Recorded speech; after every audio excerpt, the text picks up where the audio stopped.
Sa ating biyahe sa mundo ng maritime technology at depensa, maghanda na para sa isang nakakabighaning balita mula sa Marine eWorks. Nagtala sila ng isang groundbreaking na kontrata kasama ang HD Hyundai Heavy Industries, HHI, para magbigay ng integrated training solution para sa Philippine Navy. Ang Philippine Navy ay handa nang mag-level up sa kanilang kakayahan. May plano silang itayo ang dalawang bagong HDF-3200 guided missile corvettes at 6 na bagong HDP-2200 offshore patrol vessels sa mga shipyards ng HHI. At huwag kalimutan, gumawa na rin ng ingay ang HHI sa paghahatid ng dalawang Jose Rizal class guided missile frigates.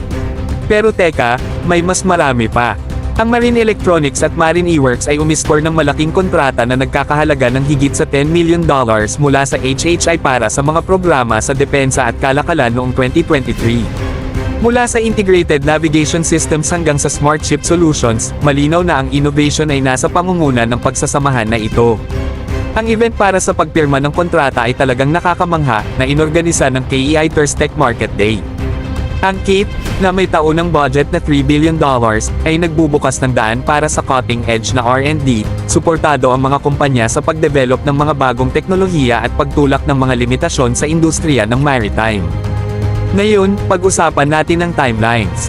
Ang paglulunsad ng unang HDF-3200 guided missile corvette ay nakatakda na mangyari sa loob ng 2024, kasunod ng seremonya para sa unang HDP-2200 offshore patrol vessel.